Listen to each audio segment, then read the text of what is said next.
மக்களவையில் 48 ஆண்டுகளுக்கு பிறகு இன்று நடைபெறும் சபாநாயகர் தேர்தல். ஓம் பிர்லா, கொடிக்குனில் சுரேஷ் போட்டியிடக்கூடிய நிலையில் அவைக்கு கட்டாயம் வர பாஜக, காங்கிரஸ் எம்பிக்களுக்கு உத்தரவு.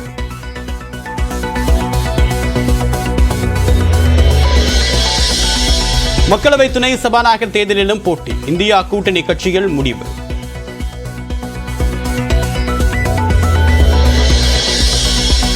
மக்களவை எதிர்க்கட்சித் தலைவராக ராகுல் காந்தி தேர்வு.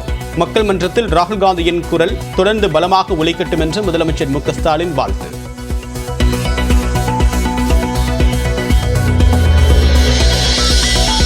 சாதிவாரி கணக்கெடுப்பை மத்திய அரசு நடத்த வலியுறுத்தல். சட்டப்பேரவையில் அரசினர் தனி தீர்மானத்தை இன்று முன்மொழிகிறார் முதலமைச்சர் மு.க.ஸ்டாலின்.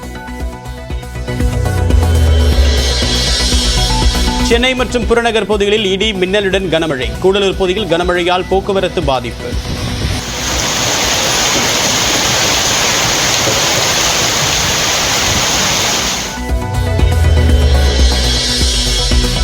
கனமழையால் நீலகிரி மாவட்டம் கூடலூர், பந்தலூர் தாலுகா பள்ளி கல்லூரிகளுக்கு இன்று விடுமுறை. வால்பாறையில் பள்ளிகளுக்கு விடுமுறை.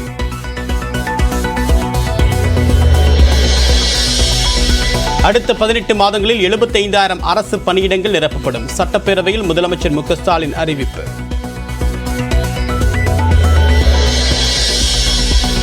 தமிழ்நாட்டில் வெளிமாநில பதிவெண் கொண்ட ஆம்னி பேருந்துகள் இயங்குவதற்கு தடை இல்லை. இயங்க அனுமதி மறுத்து மாநில அரசின் உத்தரவுக்கு இடைக்கால தடை விதித்தது உச்சநீதிமன்றம்.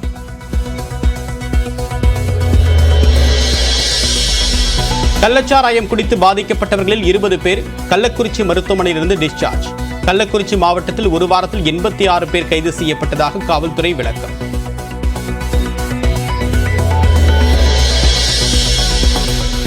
தமிழ்நாட்டை போதைப் பொருட்கள் பெரிய அளவில் பாதிப்பதாக ஆளுநர் ஆர்.என். ரவி வேதனை. ஆப்கானிஸ்தானிலிருந்து ஹெராயின் கொண்டுவரப்படுவதாக குற்றச்சாட்டு.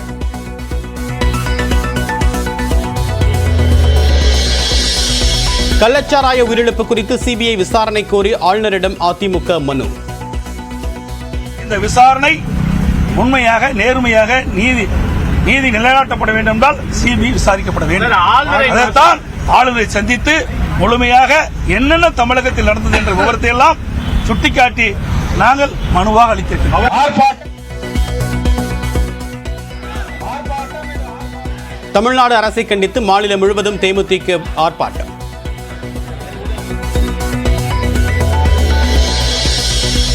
விக்கிரவாண்டி இடைத்தேர்தலில் வேட்புமனுக்களை திரும்ப பெற இன்று கடைசி நாள். நாம் தமிழர் கட்சி வேட்பாளருக்கு ஆதரவளிக்க அதிமுக, தேமுதிகவுக்கு சீமான் வேண்டுகோள்.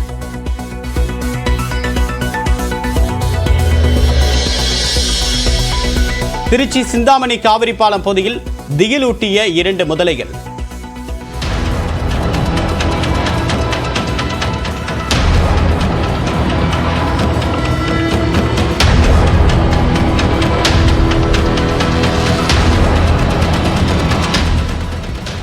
உயிருடன் பிடிக்க தீயணைப்பு மற்றும் வனத்துறையினர் தீவிர முயற்சி மேற்கொண்டும் ஆற்றில் இறங்கி தப்பினர்.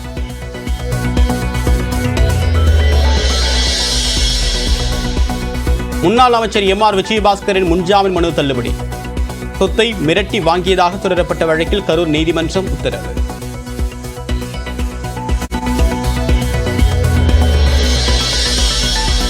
பாலாற்றில் முடிந்த அளவுக்கு தடுப்பணைகளை கட்டுவோம் என்று ஆந்திர முதலமைச்சர் சந்திரபாபு நாயுடு அறிவிப்பு. அணை கட்டுமானத்தை தடுப்பதற்கான நடவடிக்கைகளை தமிழ்நாடு அரசு எடுக்க எடப்பாடி பழனிசாமி வலியுறுத்தல்.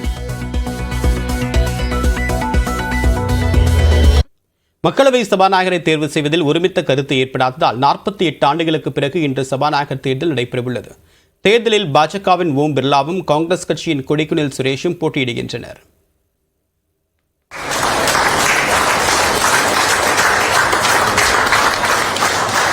பாஜக 3வது முறையாக ஆட்சி அமைத்துள்ள நிலையில் மக்களவையில் வலுவான எதிர்க்கட்சியாக இந்தியா கூட்டணி அமைந்துள்ளது. இந்நிலையில் தற்காலிக சபாநாயகர் தேர்வில் தொடங்கிய ஆளும் கட்சி மற்றும் எதிர்க்கட்சியினர் இடையேயான மோதல் தற்போது சபாநாயகர் பதவிக்கு தேர்தல் நடத்தும் அளவுக்கு நீண்டுள்ளது. தேசிய ஜனநாயக கூட்டணி சார்பில் மக்களவை சபாநாயகர் பதவிக்கு பாஜகவைச் சேர்ந்த முன்னாள் சபாநாயகர் ஓம் பிர்லா மீண்டும் போட்டியிடுவார் என அறிவிக்கப்பட்டது. இதையடுத்து சபாநாயகரை போட்டியின்றி தேர்வு செய்யும் முயற்சியாக காங்கிரஸ் தலைவர் மல்லிகார்ஜுன கார்கே, திமுக மக்களவை குழு தலைவர் டி.ஆர். பாலு உள்ளிட்டோரை சந்தித்து மத்திய அமைச்சர் ராஜ்நாத் சிங் ஆதரவு கோரினார். ஆனால் மக்களவை துணை சபாநாயகர் பொறுப்பை எதிர்க்கட்சிகளுக்கு வழங்கினால் பாஜக சார்பில் போட்டியிடும் சபாநாயகருக்கு ஆதரவளிப்பதாக இந்தியா கூட்டணி தரப்பில் நிபந்தனை விதிக்கப்பட்டது.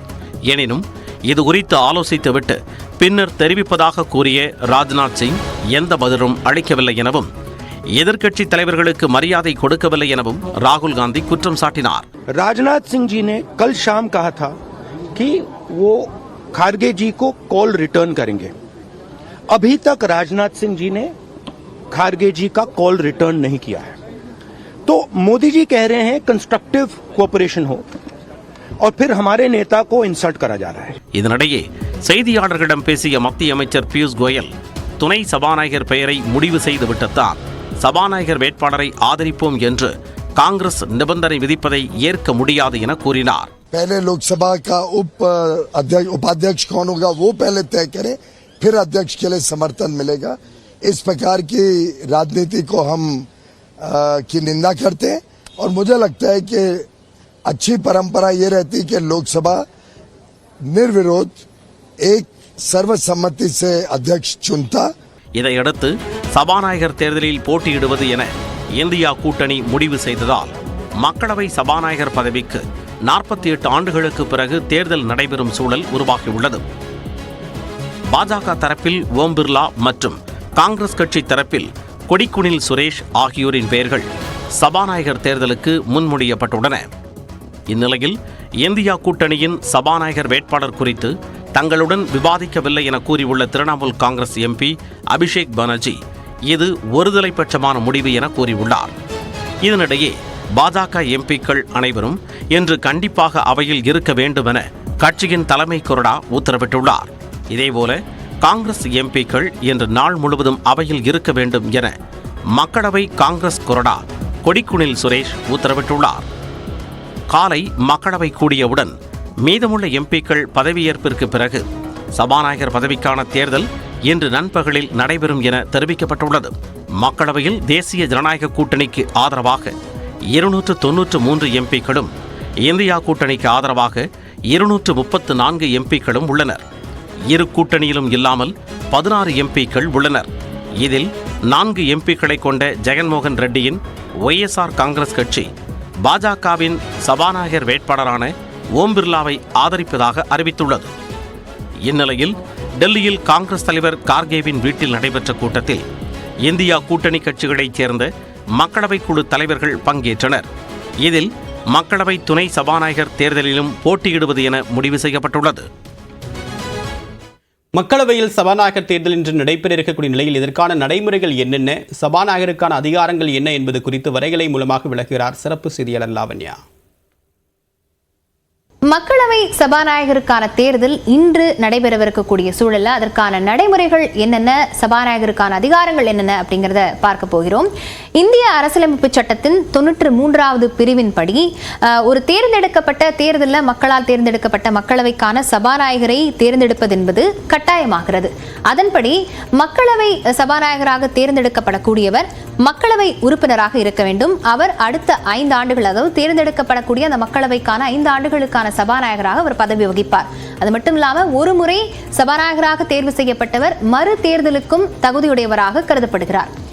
மக்களவை தேர்தலுக்கான நடைமுறை அப்படின்னு பார்த்தோம்னா, தேர்தலுக்கான தேதி அறிவிக்கப்பட்ட பின்னர் அதுக்கு பிரதமரும் மக்களவை செயலாளரும் ஒப்புதல் வழங்குவாங்க. இந்த ஒப்புதல் வழங்கப்பட்ட பின்னர் யாரை சபாநாயகராக தேர்ந்தெடுக்க போகிறார்களோ, ஒருமனதாக தேர்ந்தெடுக்கப்படுறாங்க அப்படின்னா அந்த உறுப்பினருக்கு எழுத்துப்பூர்வமாக அறிவிப்பை மக்களவை செயலாளர்கிட்ட இவர் தான் உறுப்பினர் அப்படின்னு அறிவிக்கணும், எழுத்துப்பூர்வமான அறிவிப்பை கொடுக்கணும். இதுல மற்றொரு உறுப்பினர் அவரை முன்மொழிய வேண்டும். அப்படி முன்மொழியப்பட்ட அந்த சபாநாயகர் தேர்வு குறித்து எழுத்துப்பூர்வமாக வழங்கப்பட்ட பின்னர் அது தேர்தலுக்கு ஒரு நாள் முன்னதாகவே அந்த எழுத்துப்பூர்வமான அறிவிப்பு அப்படிங்கிறது வழங்கப்பட்டிருக்க வேண்டும். இப்படி தேர்தல் நடத்தப்பட்டு தேர்ந்தெடுக்கக்கூடிய சபாநாயகருக்கு என்னென்ன அதிகாரங்கள் இருக்கு அப்படின்னு பார்த்தோம்னா, அவை நடவடிக்கைகளை முழுவதுமாக அவரே ஒருங்கிணைப்பார். நடக்கக்கூடிய விவாதங்கள், அடுத்து யார் கேள்வி கேட்க போகிறார்கள் அப்படிங்கிற அனுமதி எல்லாம் சபாநாயகராலேயே வழங்கப்படுகிறது. அடுத்தபடியா பார்த்தோம்னா, அவை ஒத்தி வைக்கிறது, அவை இடைநீக்கம் செய்வது போன்ற அவை தொடர்பான அந்த அனுமதி எல்லாமே சபாநாயகருக்கு இருக்கிறது. அது மட்டும் இல்லாம சட்ட மசோதாக்கள் பில்ஸ் பாஸ் பண்ணக்கூடியது எல்லாமே அந்த ஒப்புதலை வழங்கக்கூடியவர் சபாநாயகராகவே இருக்கிறார். அது மட்டும் இல்லாமல் உறுப்பினர்களை இடைநீக்கம் செய்யக்கூடிய தகுதியும் அந்த அதிகாரமும் சபாநாயகருக்கு இருக்கிறது. இறுதியா பார்த்தோம் அப்படின்னா அந்த துறை சார்ந்த குழுக்களை ஒருங்கிணைக்கக்கூடிய அதிகாரமும் சபாநாயகருக்கு இருக்கிறது. 24 துறை சார்ந்த குழுக்கள் இருக்கின்றன. இதுல ஒவ்வொரு குழுலையும் 21 மக்களவை உறுப்பினரும் 10 மாநிலங்களவை உறுப்பினரும் இடம்பெறுவார்கள். இந்த ஒரு குழுக்களையும் எந்தெந்த உறுப்பினர்கள் இடம்பெற போகிறார்கள் அப்படிங்கிறதையும் சபாநாயகரே தேர்வு செய்வார்.